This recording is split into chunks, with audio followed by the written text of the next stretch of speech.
अपराध एवं अपराधियों के विरुद्ध प्रभावी कार्रवाई करने के क्रम में जनपद संभल की पुलिस टीम द्वारा निरंतर अंतर्राज्यीय बीमा गिरोह के सदस्यों के विरुद्ध कार्रवाई की जा रही है। इसी के क्रम में आज जनपदीय पुलिस द्वारा एक ऐसे गिरोह का खुलासा किया जा रहा है जिन्होंने बीमा क्लेम की राशि को हड़पने के लिए अभी तक 2 हत्याओं को एक्सीडेंट का रूप दिखाते हुए कारित किया है और 1 हत्या की प्लानिंग इनके द्वारा की जा रही थी। पूरा घटनाक्रम इस प्रकार है कि जो हमारा मूल मुकदमा था 13/25 जो कि थाना रजपुरा पे पंजीकृत था, जिसमें पहले 2 अभियुक्त ओंकारेश्वर मिश्रा करण और अमित पकड़े गए थे, उसी में एक अन्य अभियुक्त शाहरुख की गिरफ्तारी फरवरी 2025 के अंदर की गई थी। जब शाहरुख के पास से हम लोगों ने एक मोबाइल भी बरामद किया था और विवेचना के क्रम में ही जब हम उसके पास से जो बरामद मोबाइल था उसके डेटा का अवलोकन कर रहे थे तो हम लोगों ने एक बहुत अजीब सी चीज पाई कि एक व्यक्ति कमल के साथ जो उनकी व्हाट्सएप चैट्स थी उसमें वो एक अमन नाम के व्यक्ति की पॉलिसी क्लेम के बारे में बात कर रहे थे।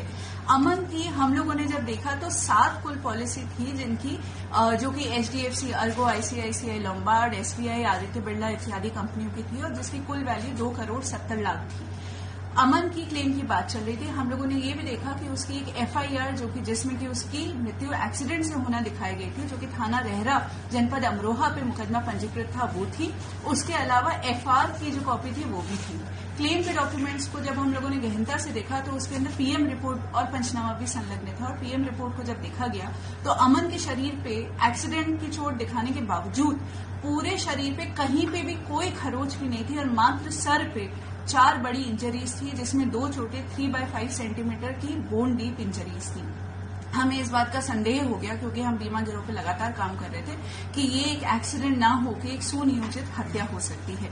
इसलिए हमारे द्वारा एक रिपोर्ट प्रेषित की गई कि इसमें अग्रिम विवेचना की आवश्यकता है और DIG सर के आदेश से अमरोहा से ये विवेचना जो है थाना रजपुरा में ट्रांसफर हुई। इसी की विवेचना के दौरान जो हमने दस्तावेजों से 2 प्रमुख अभियुक्तों को चिन्हित किया था, उनका नाम था कमल और वेद प्रकाश, जो कि धनारी के रहने वाले हैं। इन लोगों को हम लोगों ने बुलाया और इन लोगों से गहनता से जब पूछताछ की गई तो इन लोगों ने स्वीकार किया कि इनके द्वारा बीमा क्लेम की राशि को हड़पने के लिए अमन की हत्या की गई, जो कि इनकी सगी मौसी की लड़की का लड़का था।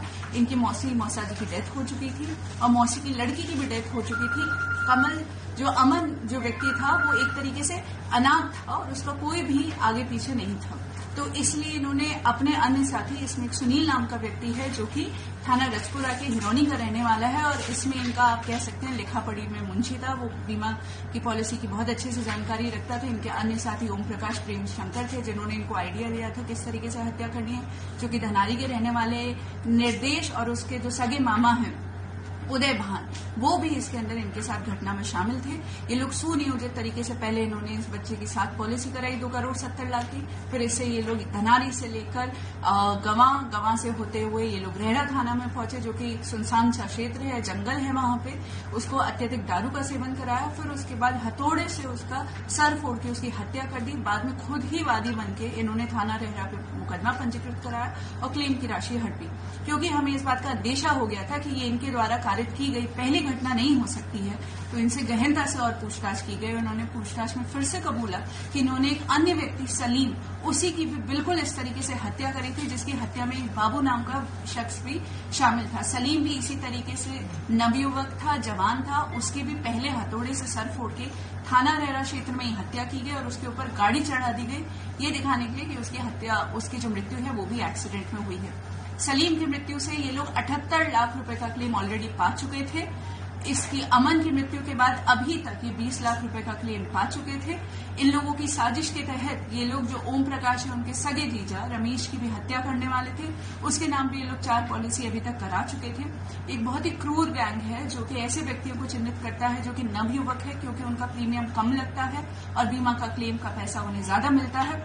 उन लोगों को चिन्हित करते हैं, बर्बरता पूर्वक उनका सर फोड़ के उनकी हत्या कर देते हैं और उस हत्या को एक्सीडेंट का रूप दिखाते हुए बाद में क्लेम की राशि को प्राप्त कर लेते हैं। इन लोगों को हत्या का दोषी मानते हुए आज मुकदमा अपराध संख्या 345/23 में अंतर्गत धारा 420, 302, 201, 475, 120B IPC में गिरफ्तार कर न्यायिक अभिरक्षा में भेजा जाता है। मैम कितने मामलों के इस तरह की जो बीमा गैंग के, तो कितने आरोपी अब तक जेल भेज चुके हैं? ये जो हमारी गैंग है इनके द्वारा 2 हत्याएं की गई हैं और उसके अलावा 1 हत्या की इनकी प्लानिंग थी, परंतु इससे पहले जनपद संभल की पुलिस द्वारा 2 इसी तरह की हत्याओं का अनावरण पिछले 10 दिनों में किया गया है। एक थाना चंदौसी के अंदर एक दरियाब नामक विकलांग व्यक्ति की इसी तरीके से हत्या की गई थी और बाद में उसे एक्सीडेंट का रूप दिया गया था।